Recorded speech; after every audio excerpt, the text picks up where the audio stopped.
Hello friends, स्वागत है आपका हमारे यूट्यूब चैनल में। फ्रेंड्स, आज के इस वीडियो में हम आपको 41 size deep neck princess cut blouse की कटिंग बताने वाले हैं और इसके लिए जो मेजरमेंट आपको स्क्रीन पे दिखाया जा रहा है वही मेजरमेंट का हम इसमें यूज़ करेंगे। ये हमने बॉडी से फिक्स मेजरमेंट ले लिया है। तो सबसे पहले यहाँ पे हम पेपर ले लेंगे क्योंकि इसमें हम यहाँ पे पफ स्लीव्स बनाने वाले हैं। तो पफ स्लीव्स बनाने के लिए सबसे पहले यहाँ पे 4 इंच पे इस तरह से मार्किंग कर लेना है। तो ये 4 इंच हमें एक्स्ट्रा रख लेना है पफ क्रिएट करने के लिए। तो इस तरह से लाइन खींच लेंगे तो ये हमें प्लेट्स बनाने के लिए हो जाएगा। और अब हम यहाँ पे स्लीव्स का लंबाई नापेंगे। तो स्लीव्स हमें तैयार 5.5 इंच रखना है, तो सिर्फ हम 6 इंच पे मार्किंग कर लेंगे क्योंकि सामने की तरफ हमारा पट्टी भी थोड़ा सा लग जाता है इसलिए।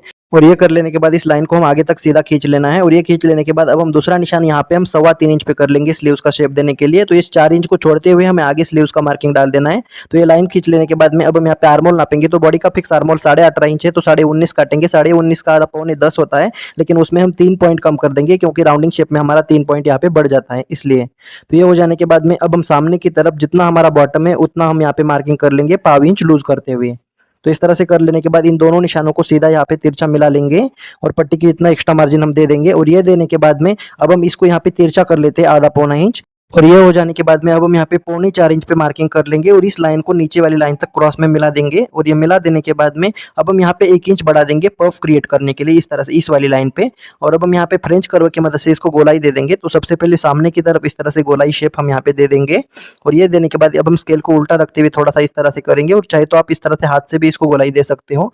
और अब हम फ्रंट पार्ट की तरफ स्केल को उल्टा रखते हुए इस तरह से अच्छे से स्लीव्स का शेप यहाँ पे ड्रॉ कर लेंगे। तो इस तरह की स्लीव्स में आपको फ्रंट पार्ट के लिए गहरा करने की जरूरत नहीं होती, तो इसको इसी तरह से काट के हुए रेडी कर लेते हैं। तो इस तरह से काट लेने के बाद में अब हम इसको मेन फैब्रिक के ऊपर काटेंगे। तो इसमें हम अस्तर लगाने वाले नहीं है, इसलिए हमने इसको पेपर पे काटा है। तो इस तरह की स्लीव्स में यहाँ पे आपका थोड़ा फैब्रिक ज्यादा लग सकता है। तो यहाँ पे हमारे स्लीव्स को इस तरह से रख देना है मेन फैब्रिक के ऊपर, और अब हम इसमें पिन लगा लेते हैं। तो यहाँ पे हमें सिंगल सिंगल ये काटना पड़ेगा अलग अलग, क्योंकि इसमें हमारा डिजाइन का डायरेक्शन एक तरफ है इसलिए। तो इस तरह से पहले एक स्लीव्स हम यहाँ पे काटते हुए रेडी कर लेंगे बिल्कुल फिक्स। और ये काट लेने के बाद यहाँ पे फिटिंग का कट्स और मिडल का कट्स लगा लेते हैं और इसको हम यहाँ पे निकाल देंगे पेपर को। और ये निकाल देने के बाद दूसरी स्लीव्स को भी इसी तरह से सेम डायरेक्शन में इस तरह से रखते हुए इसको काट लेना है। तो इसको इसी तरह से रखते हुए पिन हम लगा लेते हैं सभी तरफ से, ताकि ये हिले नहीं। और इस तरह से अभी इसको भी हम फिक्स काटते हुए इसको रेडी कर लेंगे सभी तरफ से।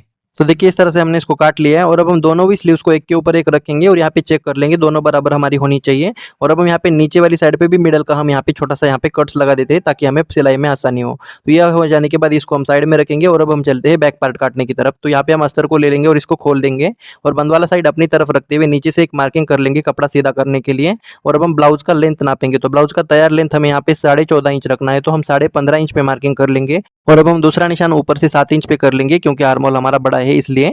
और अब हम इन दोनों निशानों को यहाँ पे सीधा यहाँ पे लाइन ड्रॉ कर लेते हैं।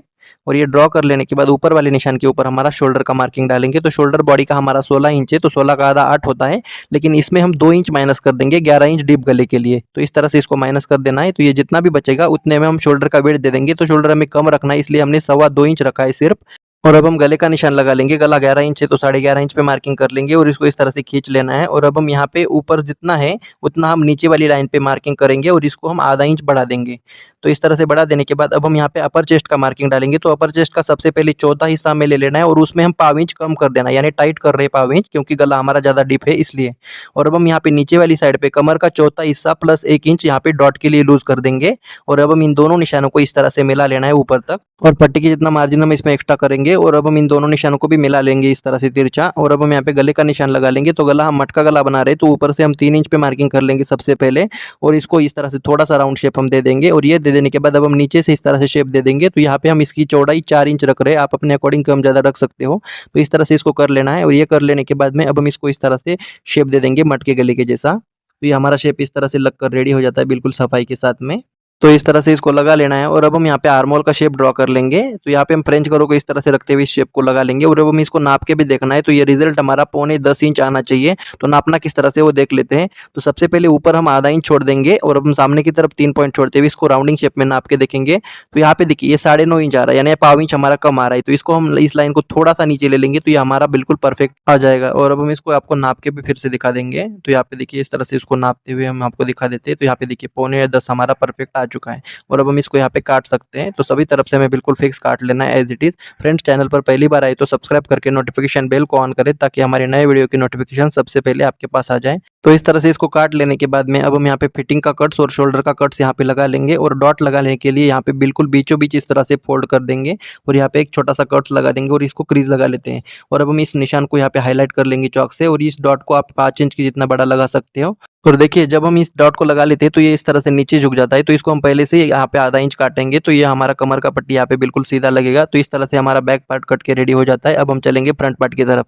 तो फ्रंट पार्ट में हमेशा हम पेपर का यूज़ कर लेते हैं प्रिंसेस कट में, तो हमने पेपर को ले लिया है और अब हम नीचे की तरफ थोड़ा सा पेपर छोड़ते हुए यहाँ पे 1 इंच का गैप बना लेंगे पफ कवर करने के लिए। तो ये कर लेने के बाद में सामने की तरफ हम यहाँ पे 3 पॉइंट की जितना कागज़ को छोड़ देना है हुकाई पट्टी के लिए, इस तरह से 3 पॉइंट का मार्जिन हम छोड़ देते हैं। और ये कर लेने के बाद अब हम बैक पार्ट को ले लेंगे और बैक पार्ट को लेने के बाद इस हुकाई पट्टी को और नीचे वाले गैप को छोड़ते हुए इसको इस तरह से एज इट इज रख देना है और इसको यहाँ पे शोल्डर से लेकर आर्म होल तक सीधा यहाँ पे एज इट इज ड्रॉ कर लेना है। याद रखिए पिछला पार्ट हमने अपर चेस्ट के हिसाब से काटा है, लेकिन ये पार्ट हम फुल बस्ट के अकॉर्डिंग काटेंगे। तो इस तरह से कर लेने के बाद में अब हम इस बैक पार्ट को हटा देते हैं और ये हटा देने के बाद सबसे पहला काम यहाँ पे आर्म होल को बिल्कुल हल्का सा अंदर ले लेना है, यहाँ पे ज़्यादा गहरा हम नहीं करेंगे। तो इस तरह से कर लेने के बाद अब हम इसको फ्रेंच कर्व को इस तरह से रखते हुए इसमें मिला लेंगे, तो ये फ्रंट का गहराई हमारा हो जाएगा आर्म होल का। और अब हम यहाँ पे शोल्डर को हल्का सा डाउन कर देंगे 1/2 इंच जितना फ्रंट वाले। तो इस तरह से इसको कर लेने के बाद में अब हम गले का निशान लगा लेते हैं। तो गला हमें यहाँ पे 7.5 रखना है, तो हम 8 इंच पे मार्किंग करेंगे। तो इस तरह से कर लेने के बाद इसको लाइन को सीधा खींच लेना है और अब हम गले का चौड़ाई यहाँ पे हम 3.5 इंच का दे देंगे। तो इस तरह से कर लेने के बाद इसको ऊपर वाली लाइन तक मिला लेना है। तो इसको इस तरह से मिला लेने के बाद अब हम फ्रेंच कर्व की मदद से इसको यहाँ पे गोलाई शेप दे देंगे। तो यहाँ पे हमें यू गले का शेप देना है, तो यहाँ पे हल्का सा ही हमें गोलाई दे देना है इस तरह से। आप चाहे तो किसी भी शेप का यहाँ पे गला ड्रॉ कर सकते हो। और ये हो जाने के बाद अब हम बस्ट पॉइंट का मार्किंग करेंगे। तो बस्ट पॉइंट को हमें यहाँ से मेजर करना है। तो बस्ट पॉइंट हमारा 11 इंच है, तो हम 11.5 इंच पे मार्किंग कर लेते हैं। तो इस तरह से मार्किंग कर लेने के बाद इस लाइन को हमें सीधा खींच लेना है। और अब हम पफ क्रिएट करने के लिए यहाँ पे देखिए 41 साइज के लिए यहाँ पे हम हुकाई पट्टी को छोड़ते हुए 4 इंच पे मार्किंग करेंगे और अब हम नीचे वाली साइड पे 3.5 इंच पे मार्किंग कर लेंगे और इन दोनों निशानों को ऊपर तक हमें यहाँ पे सीधा यहाँ पे मिला लेना है।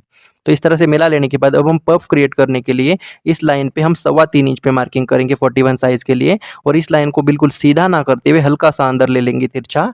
और अब हम बस्ट पॉइंट के नीचे थोड़ा सा यहाँ पे स्केल को इस तरह से रख देना है। तो इस तरह से रख देने के बाद अब हम इसमें शेप ड्रॉ कर लेंगे इस तरह से और अब हम स्केल को उल्टा करेंगे और उल्टा कर लेने के बाद एक शेप हम इस तरह से अच्छे से राउंड शेप दे देंगे प्रिंसेस वाला। तो इस तरह से अच्छे से इसको गोलाई दे देना है। तो यहाँ पे आपका पफ बिल्कुल बस्ट पॉइंट के ऊपर बनेगा इस वाले। और अब हम इस लाइन को आर्म होल में मिला देंगे इस तरह से ऊपर।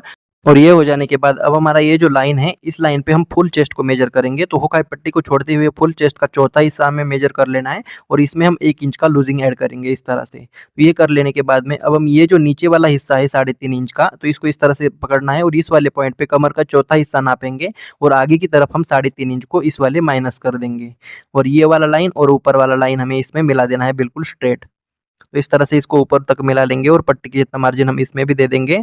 तो इस तरह से ये हो जाने के बाद में अब हमारा यहाँ पे गैप बन जाता है। देखिए यहाँ पे गैप बन गया है, तो इस गैप को हम यहाँ पे आर्म होल में काट के कम कर देंगे। तो इसको जितना भी है इतना यहाँ पे आर्म होल में शिफ्ट कर देंगे और इसको यहाँ पे कम कर देंगे हम। तो इसको करना बहुत ज़रूरी है, नहीं तो आपको यहाँ पे लूज हो सकता है। तो इसको इस तरह से काट के निकाल देंगे और अब हम यहाँ पे बैक पार्ट को ले लेते हैं। तो बैक पार्ट को लेने के बाद में अब हम फिटिंग वाली साइड पे इसको इस तरह से रखेंगे और ऊपर वाली साइड पे इसको मार्किंग कर लेना है और नीचे की तरफ भी हमें जितना है उतना बैक पार्ट की जितना मार्किंग कर लेंगे। और ये मार्किंग कर लेने के बाद इस लाइन को हम आगे की तरफ बिल्कुल स्ट्रेट यहाँ पे ड्रॉ कर लेंगे और अब हम बस्ट पॉइंट से लेकर नीचे वाले पॉइंट तक राउंडिंग शेप में हमें यहाँ पे नाप के देखना है। तो यहाँ पे देखते हैं कितना आता है। तो यहाँ पे 5.5 में 1 पॉइंट कम आ रहा है, तो इतना ही हम आगे की तरफ ले लेंगे। तो यहाँ पे आप देख सकते हो जो हमने गैप किया था उसके नीचे ये मार्किंग आ जाता है। तो इस तरह से हेवी साइज में ये आ जाता है और अब हम सामने की तरफ यहाँ पे 1.25 इंच ऊपर काट लेंगे इस तरह से हुकाई पट्टी की तरफ, ताकि हुकाई पट्टी ज़्यादा बड़ा ना बने और अब हम इसको काट सकते हैं। तो सभी तरफ हमें बिल्कुल इसको फिक्स काट लेना है, लेकिन अभी ये हमारा पूरा कटिंग नहीं हो गया। इसको जब हम कपड़े पे काटेंगे तो बीच में हमें सिलाई मार्जिन ऐड करना पड़ेगा, वो हम आगे चल के समझ लेते हैं।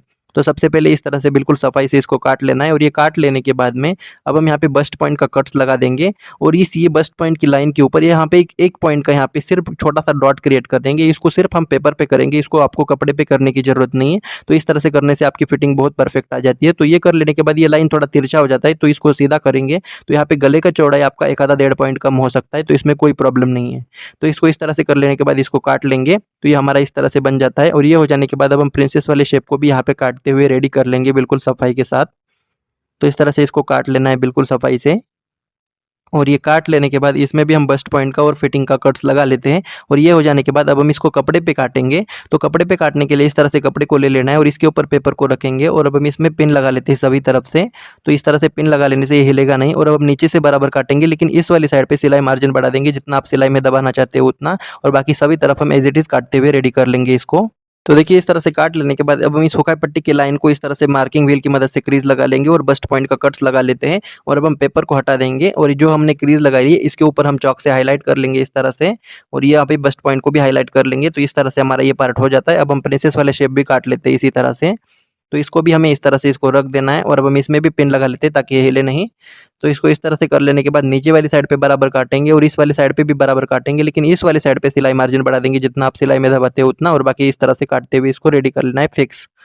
तो इस तरह से काट लेने के बाद अब हम यहाँ पे फिटिंग का कट्स और बस्ट पॉइंट का कट्स लगा लेते हैं और अब हम इस पेपर को हटा देंगे और इस फिटिंग वाली लाइन को हाईलाइट कर लेंगे चॉक से और बस्ट पॉइंट की लाइन को भी हाईलाइट कर लेंगे इस तरह से। तो इस तरह से ये हमारा दोनों पार्ट कुछ इस तरह से बनकर रेडी हो जाता है। अब हम इसको साइड में रखेंगे और बैक पार्ट को ले लेते हैं और गले को भी हम काट लेंगे।